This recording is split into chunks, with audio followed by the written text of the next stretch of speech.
வணக்கம். செந்தணலின் பிரதான செய்திகள். விரிவான செய்திகளுக்கு முன் தலைப்புச் செய்திகள். கழிவுகளால் நிரம்பும் வரலாற்று சிறப்புமிக்க கீரிமலை பிரதேசம், ஆளுநருக்கு பறந்த கடிதம். பல ஆண்டுகளாக முடிக்கப்படாத வீடுகள், நிதியை கோரி கண்டாவளை மக்கள் போராட்டம். கல்வியை தனியார் மயமாக்காதே, 40,000 பட்டதாரிகளுக்கு நியமனம் எப்போது, கொழும்பில் பாரிய போராட்டம். நாட்டில் டெங்கு நோயாளிகள் 87,000 நெருங்குகின்றனர். 62 உயிரிழப்புகள் பதிவு. ஜூலை மாதத்தில் வெளிநாட்டு வேலைவாய்ப்புக்கு சென்ற இலங்கையர்களின் எண்ணிக்கை அதிகரிப்பு. யாழ்ப்பாணத்தில் சோகம், தவறான முடிவெடுத்து இளம் நாதஸ்வர வித்துவான் மரணம். சுரேஷ் அலி சமர்ப்பித்த மனு, இடைக்கால மனுக்கள் மீதான விசாரணை ஒத்திவைப்பு. யாழில் இரவு நேரம் இடம்பெற்ற விபத்து, பரிதாபமாக பறிபோன முதியவரின் உயிர். புத்தளம் பொத்துவில் கடற்பரப்பில் பலத்த காற்று, சிவப்பு எச்சரிக்கை. 24 மணி நேரத்தில் புரட்டி போட்ட சீரற்ற காலநிலை, 6 பேர் பலி. உதயநிதி ஸ்டாலினை சிறைப்படுத்துவதை தவிர்க்க வேண்டும், திருமாவளவன் தெரிவிப்பு. உதயநிதி ஸ்டாலினை இன்றைய விடுவிக்க வேண்டும், சென்னை உயர் நீதிமன்றம் உத்தரவு. ரஷ்ய கடற்கரையில் ட்ரோன் விழுந்து வெடித்ததில் 3 சிறுவர்கள் உட்பட 7 பேர் உயிரிழப்பு. தொடர்வன விரிவான செய்திகள். யாழ்ப்பாணம் வலிவடக்கு கீரிமலை பகுதியில் சட்டவிரோதமான முறையில் குப்பைகள் கொட்டப்பட்டமை தொடர்பில் நடவடிக்கை எடுக்க கோரி வலிவடக்கின் பிரதேச சபை உறுப்பினர்கள் வடமாகாண ஆளுநரிடம் மகஜர் ஒன்றை கையளித்துள்ளனர். வடமாகாண ஆளுநர் அலுவலகத்துக்கு இன்று சென்று வலிவடக்கு பிரதேச சபையின் உறுப்பினர்கள் மாகாண ஆளுநர் வேதநாயகனை நேரில் சந்தித்து மகஜரை கையளித்தனர். வலிவடக்கு பிரதேச சபையில் 38 உறுப்பினர்களில் 26 உறுப்பினர்கள் குறித்த மகஜரில் கையெழுத்திட்டனர். வலிவடக்கு பிரதேச சபை அமர்வில் நடைபெற்ற மாதாந்த அமர்வில் கீரிமலை சுழலைக்கும் கான்கிரீட் அணைக்கும் இடைப்பட்ட கடலரிப்பு ஏற்பட்ட தாழ்வான பிரதேசத்தில் உக்கிய மண்ணை கொட்டுவதற்கு வலி தெற்கு பிரதேச சபைக்கு அனுமதி வழங்குவதென்று தீர்மானம் எடுக்கப்பட்டு அனுமதி வழங்கப்பட்டது. தற்போது வலி தெற்கு பிரதேச சபையால் மேற்குறிப்பிட்ட பகுதி அல்லாத வேறு பகுதியில் உட்கார பொருட்கள், இலத்திரனியல் பொருட்கள், கண்ணாடி பொருட்கள், சிகை அலங்கரிப்பு நிலைய கழிவுகள், நீர் தேங்கும் தகர டப்பாக்கள் என்பன அனுமதிக்கு புறம்பான முறையற்ற விதத்தில் தொடர்ச்சியாக கொட்டப்பட்டு வருகிறது. இது தொடர்பில் பல தடவைகள் வலி வடக்கு பிரதேச சபை தவிசாளருக்கு அறிவித்தும் ஆக்கப்பூர்வமான எந்த நடவடிக்கையும் இதுவரையில் மேற்கொள்ளப்படவில்லை என்று தெரிவிக்கப்பட்டுள்ளமையும் குறிப்பிடத்தக்கது. கிளிநொச்சி மாவட்டத்தின் கண்டாவளை பிரதேச இலக பிரிவைச் சேர்ந்த மக்கள் சிலர் 2018 ஆண்டு வழங்கப்பட்ட வீடமைப்பு திட்டத்துக்கான மீதமுள்ள நிதியை வழங்குமாறு வலியுறுத்தி இன்று கண்டாவளை பிரதேச இலக முன்பாக கவனஈர்ப்பு போராட்டத்தில் ஈடுபட்டனர். போராட்டத்தில் ஈடுபட்ட மக்கள் கருத்து தெரிவிக்கையில், அப்போதைய வீடமைப்பு அமைச்சர் சஜித் பிரேமதாசவின் காலத்தில் தேசிய வீடமைப்பு அபிவிருத்தி அதிகார சபையினூடாக வழங்கப்பட்ட வீடமைப்பு திட்டம் இடைநிறுத்தப்பட்டதால் வீடுகளை முழுமையாக கட்டி முடிக்க முடியாத நிலை ஏற்பட்டதாக தெரிவித்தனர். இதனால் தங்களின் நகைகளை அடகு வைத்து சொந்த நிதியில் வீடுகளை ஓரளவு பூர்த்தி செய்து தற்போது வசித்து வருவதாகவும், இருப்பினும் திட்டத்தின் மீதமுள்ள நிதி இதுவரை வழங்கப்படவில்லை என்றும் அவர்கள் குற்றம் சாட்டியுள்ளனர். போராட்டத்தின் நிறைவில் தங்களின் கோரிக்கைகள் அடங்கிய மகஜரை கண்டாவளை பிரதேச செயலாளர் தங்கவேலாயுதம் பிருந்தாகரனிடம் போராட்டக்காரர்கள் கையளித்துள்ளதாக தெரிவிக்கப்படுகின்றமையும் குறிப்பிடத்தக்கது. கல்வித்துறையில் நிலவுகின்ற பல்வேறு நெருக்கடிகளுக்கு தீர்வு கோரியும் இலவச கல்வியை பாதுகாக்க வலியுறுத்தியும் ஆசிரியர் அதிபர் தொழிற்சங்க கூட்டமைப்பு சார்பில் இன்று கொழும்பு பத்திரமுல்லை இசுருபாய கல்வி அமைச்சுக்கு முன்பாக கண்டன போராட்டம் ஒன்று மேற்கொள்ளப்பட்டுள்ளது. அதில் கலந்து கொண்டு உரையாற்றிய இலங்கை ஆசிரியர் சங்கத்தின் பொதுச் செயலாளர் ஜோசப் ஸ்டாலின் அரசாங்கத்தின் தற்போதைய கல்விக் கொள்கைகள் மற்றும் கல்வி சீர்திருத்த நடவடிக்கைகளை கடுமையாக விமர்சித்துள்ளார். கல்வி சீர்திருத்தங்கள், பரீட்சை முறை மாற்றங்கள் மற்றும் புதிய கல்வி திட்டங்கள் தொடர்பில் கல்வி அமைச்சரும் அதிகாரிகளும் பல்வேறு கருத்துக்களை வெளியிட்டு வந்தாலும் அவை நடைமுறையில் முன்னேற்றத்தை ஏற்படுத்தவில்லை என்றும் அவர் குற்றம் சாட்டியுள்ளார். மேலும் அரசாங்கம் படிப்படியாக இலவச கல்வியை சீரழித்து கல்வித்துறையை தனியார்மயமாக்க நடவடிக்கையில் ஈடுபட்டு வருவதாக அவர் இதன் பொழுது தெரிவித்துள்ளார். நாட்டில் இந்த ஆண்டில் பதிவான டெங்கு நோயாளர்களின் எண்ணிக்கை 87,000 நெருங்கியுள்ளதாக தேசிய டெங்கு கட்டுப்பாட்டு பிரிவு தெரிவித்துள்ளது. அதன்படி நேற்றைய நிலவரப்படி நாட்டில் மொத்தம் 86,947 டெங்கு நோயாளர்கள் பதிவாகியுள்ளதோடு ஆகஸ்ட் மாதத்தில் மட்டும் இதுவரை 1,598 பேர் டெங்குவால் பாதிக்கப்பட்டுள்ளனர். மாவட்ட வாரியாக பார்க்கையில் கம்பகா மாவட்டத்தில் அதிகளவான டெங்கு நோயாளர்கள் பதிவாகியுள்ளதுடன் மொத்த நோயாளர்களில் 21.24% அந்த மாவட்டத்தைச் சேர்ந்தவர்கள் என்று குறிப்பிடப்பட்டுள்ளது. அதேவேளை கொழும்பு மாவட்டத்தில் 17,187 டெங்கு நோயாளர்களும், கண்டி மாவட்டத்தில் 6,082 டெங்கு நோயாளர்களும் பதிவாகியுள்ளதாக தெரிவிக்கப்பட்டுள்ளது. இதுவரை டெங்கின் காரணமாக 62 உயிரிழப்புகள் பதிவாகியுள்ளதாக தெரிவிக்கப்படுகின்றமையும் குறிப்பிடத்தக்கது.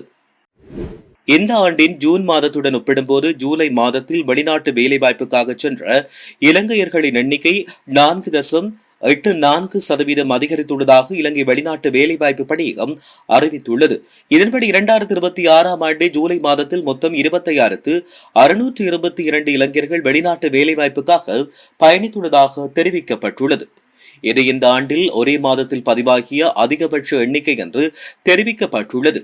ஜூன் மாதத்தில் 24,440 பேர் வெளிநாட்டு வேலைவாய்ப்புக்காக சென்ற நிலையில் ஜூலையில் அந்த எண்ணிக்கை மேலும் அதிகரிக்கப்பட்டுள்ளதாக தெரிவிக்கப்பட்டுள்ளமையும் குறிப்பிடத்தக்கது. யாழ்ப்பாணத்தில் நாதஸ்வர வித்துவான் ஒருவர் தவறான முடிவெடுத்த நிலையில் சடலமாக மீட்கப்பட்டுள்ளார். கோண்டாவில் காளி கோயிலடி பகுதியில் இந்த சம்பவம் இடம்பெற்றது. இந்த பகுதியைச் சேர்ந்த கோவிந்தராசா ஜனுசன் வயது 32 என்பவரே உயிரிழந்தார். சடலம் உடல்கூறு பரிசோதனைக்காக யாழ் போதனா வைத்தியசாலையில் ஒப்படைக்கப்பட்டுள்ளது. கோப்பாய் காவல்துறையினர் இது தொடர்பிலான மேலதிக விசாரணைகளை மேற்கொண்டு வருகின்றனர். தன்னுடைய கைது மற்றும் தடுப்பு காவலை எதிர்த்து தேசிய புலனாய்வு பிரிவின் முன்னாள் பணிப்பாளர் சுரேஷ் அலி சமர்ப்பித்துள்ள மனுவில் தலையிட்டு கருத்துக்களை முன்வைக்க அனுமதி கோரி தாக்கல் செய்யப்பட்ட இடைக்கால மனுக்கள் மீதான பரிசீலனை இன்று செவ்வாய்க்கிழமை மேன்முறையீட்டு நீதிமன்றத்தில் ஆரம்பிக்கப்பட்டுள்ளதாக தெரிவிக்கப்படுகிறது.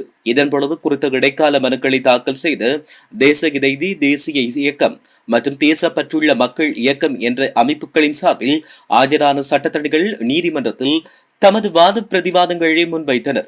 வாத பிரதிவாதங்களை செவிமடுத்த மேன்முறையீட்டு நீதிமன்றம் இந்த இடைக்கால மனுக்கள் மீதான மேலதிக பரிசீலனையை மாதம் 6ஆம் தேதி வரை ஒத்திவைத்து உத்தரவிட்டுள்ளது. மேலும் இந்த வழக்குக்கு சுரேஷ் அலையின் மனைவியும் சமூகம் அளித்திருந்தமை இங்கே குறிப்பிடத்தக்கது. காரநகரில் நேற்றிரவு இடம்பெற்ற விபத்தொன்றில் முதியவர் ஒருவர் சம்பவ இடத்திலேயே உயிரிழந்தார். காரநகர் கருங்காலை பகுதியைச் சேர்ந்த குமாரன் மகேந்திரலிங்கம் வயது 66 என்பவரை உயிரிழந்தார். குறித்த முதியவர் நேற்றிரவு கருங்காலி பகுதியில் துவிச்சக்கர வண்டியில் சென்று கொண்ட போது அந்த வீதியால் வந்த மோட்டார் சைக்கிள் வேக கட்டுப்பாட்டை இழந்து முதியவர் மீது மோதியது. முதியவரை உடனடியாக யாரும் வைத்தியசாலைக்கு கொண்டு செல்லாத நிலையில் அவர் அந்த இடத்திலேயே உயிரிழந்தார். பின் அவரின் சடலம் காரநகர் வைத்தியசாலைக்கு கொண்டு செல்லப்பட்டது. இதேவேளை மோட்டார் சைக்கிளில் பயணித்தவரும் படுகாயமுற்ற நிலையில் யாழ் போதனா வைத்தியசாலையில் சிகிச்சை பெற்று வருகிறார். இதுகுறித்து விசாரணைகளை ஊர்காவல்துறை காவல்துறையினர் மேற்கொண்டு வருவதாக தெரிவிக்கப்பட்டுள்ளது. புத்தளத்திலிருந்து கொழும்பு, காலி மற்றும் அம்பாந்தோட்டை ஊடாக பொத்துவில் வரையான கடற்பரப்புகளுக்கு வளிமண்டல திணைக்களத்தால் சிவப்பு எச்சரிக்கை விடுக்கப்பட்டுள்ளது. அதன்படி புத்தளத்திலிருந்து கொழும்பு, காலி மற்றும் அம்பாந்தோட்டை ஊடான பொத்துவில் வரையான கரைக்கு அப்பால் உள்ள கடற்பரப்புகளில் காற்றின் வேகம் அப்போது மணித்தியாலத்துக்கு 60 முதல் 70 கிலோமீட்டர் வரை அதிகரித்து வீசக்கூடும் என்பதுடன் அந்த பகுதியில் உள்ள கடற்பரப்புகள் மிகவும் கொந்தளிப்பாக காணப்படும் என அறிவிக்கப்பட்டுள்ளது. ஆகவே மறு அறிவித்தல் வரும் வரை கடற்பரப்புகள் செல்ல வேண்டாம் என கடல்சார் மற்றும் மீனவ சமூகங்களுக்கு அறிவிக்கப்பட்டுள்ளதாக தெரிவிக்கப்பட்டுள்ளது. சீரற்ற காலநிலையின் காரணமாக மண் சரிவு அனர்த்தங்களில் சிக்கொண்டு நுவரெலியா மாவட்டத்தில் 4வரும், கண்டி மாவட்டத்தில் 1வரும் என மொத்தமாக 5 பேர் உயிரிழந்துள்ளனர். நுவரெலியா, ஹட்டன், கெனிகத்தேனை, பொல்பிட்டிய பகுதியில் நேற்றைய தினம் வீடொன்றின் மீது மண்மேடு சரிந்து விழுந்ததில் உயிரிழந்த 4வரின் சடலங்களும் மீட்பு பணியாளர்களால் மீட்கப்பட்டுள்ளன. இந்த அனர்த்தத்தில் காணாமல் போனோரை தேடும் நோக்கத்தில் முன்னெடுக்கப்பட்ட மீட்பு நடவடிக்கையின் போது முதலில் பெண் ஒருவரின் சடலம் மீட்கப்பட்டது. அதைத் தொடர்ந்து மேலும் 2 பெண்களதும் ஆண் ஒருவரதும் சடலம் மீட்கப்பட்டது. தொடர்ந்து பெய்து வரும் பலத்த மழையால் ஏற்பட்ட இந்த மண் சரிவு சம்பவம் அந்த பகுதியில் பெரும் சோகத்தை ஏற்படுத்தியுள்ளது. நுவரெலியா மாவட்டத்தில் நிலவும் மோசமான வானிலை காரணமாக இதுவரையில் 581 குடும்பங்களைச் சேர்ந்த 2,331 பேர் பாதிக்கப்பட்டுள்ளனர். இதேவேளை கண்டி மாவட்டம் நாவலப்பிட்டி, சோளங்கந்தை பகுதிகள் நேற்று மண்மேடு சரிந்து விழுந்ததில் வர்த்தக நிலையம் ஒன்று சேதமடைந்துள்ளதோடு 65 வயதுடைய ஆண் ஒருவர் உயிரிழந்துள்ளதாக தெரிவிக்கப்படுகின்றமையும் இங்கே குறிப்பிடத்தக்கது. இனி சர்வதேச செய்திகள். எதிர்க்கட்சித் தலைவர் உதயநிதி ஸ்டாலினை விசாரித்துவிட்டு இன்றைய விடுவிக்க வேண்டும் என்றும் உதயநிதியும் விசாரணைக்கு ஒத்துழைப்பு செய்ய வேண்டும் என்றும் சென்னை உயர் நீதிமன்றம் உத்தரவிட்டுள்ளது. உதயநிதி தரப்பில் தாக்கல் செய்யப்பட்ட முன்பிணை மனு சென்னை உயர்நீதிமன்றில் பிற்பகல் விசாரணைக்கு எடுத்துக் கொள்ளப்பட்டது. அதன்பொழுது அரசு தலைமை சட்டத்தரணி கூறுகையில் எதிர்க்கட்சித் தலைவர் உதயநிதி ஸ்டாலின் விசாரணைக்கு பின்னர் விடுவிக்கப்படுவார். உதயநிதியை சிறையில் அடைக்கும் எண்ணமில்லை. உதயநிதி விசாரணைக்கு பின் காவல்துறை பிணையில் விடுவிக்கப்படுவார் என்று தெரிவிக்கப்பட்டுள்ளது. இதையடுத்து விசாரணைக்கு பின்னர் உதயநிதியை இன்றே விடுவிக்க வேண்டும் என சென்னை உயர்நீதிமன்ற நீதிபதி இளந்திரையன் உத்தரவு பிறப்பித்துள்ளார். மேலும் காவல்துறை விசாரணைகளுக்கு உதயநிதி ஸ்டாலின் முழுமையான ஒத்துழைப்பு வழங்க வேண்டும் என்றும் அவர் கோரிக்கை விடுத்துள்ளதாக தெரிவிக்கப்பட்டுள்ளது. தமிழக சட்டமன்றம் நாளை கூடவுள்ள நிலையில் எதிர்க்கட்சித் தலைவர் பொறுப்பில் இருப்பவரை சிறைப்படுத்துவதை தவிர்ப்பது நல்லது என விடுதலை சிறுத்தைகள் கட்சியின் தலைவர் திருமாவளவன் தெரிவித்துள்ளார். தமிழக முதல்வர் விஜயை தரம் குறைவாக பேசியதாக உதயநிதி ஸ்டாலின் சற்று முன் கைது செய்யப்பட்ட நிலையில் இது தொடர்பாக திருமாவளவன் தன்னுடைய எக்ஸ் தள பதிவில் இவ்வாறு தெரிவித்துள்ளார். மேலும் அந்த பதிவில் அண்மையில் திமுக சார்பில் காவிரி நீர் உரிமைக்காக தஞ்சையில் நடைபெற்ற ஆர்ப்பாட்டத்தில் பேசிய எதிர்க்கட்சித் தலைவர் உதயநிதி ஸ்டாலின் இரட்டை மொழிதல் என்ற வகையில் எள்ளி நகையாடும் கருத்தொன்றை கூறியிருந்ததாக தெரிவிக்கப்பட்டுள்ளது. தெற்கு ரஷ்யாவின் கிரான்ஸ்டோனோர் பிராந்தியத்தில் உள்ள அர்கிஃபோ ஒசிஃபோஹா கடற்கரையில் ட்ரோன் ஒன்று வெடித்து விழுந்ததில் 3 சிறுவர்கள் உள்ளிட்ட 7 பேர் உயிரிழந்ததோடு 40 பேர் காயமடைந்துள்ளதாக சர்வதேச ஊடகங்கள் செய்தி வெளியிட்டுள்ளன. சுற்றுலா பயணிகள் பலர் கூடி மகிழ்ந்து கொண்டிருந்த கடற்கரையில் திடீரென்று அதிவேகமாக வந்த ட்ரோன் ஒன்று மலைப்பாறை பகுதியில் மோதி தீப்பிழம்பாக வெடித்து சிதறியுள்ளது. இந்த தாக்குதல் காயமுற்றி 40 பேரில் 17 பேர் உடனடியாக வைத்தியசாலையில் அனுமதிக்கப்பட்ட நிலையில் தீவிர சிகிச்சை பெற்று வருவதாக தெரிவிக்கப்பட்டுள்ளது. ட்ரோன் தாக்குதல் நடத்தப்படுவதற்கு முன்னர் அந்த பகுதியில் எவ்வித அவசரகால எச்சரிக்கை சைரன்களும் ஒலிக்கவில்லை என்றும் பாதிக்கப்பட்ட மக்கள் தெரிவித்துள்ளமை குறிப்பிடத்தக்கது. இத்துடன் செய்திகள் நிறைவடைகின்றன. வணக்கம்.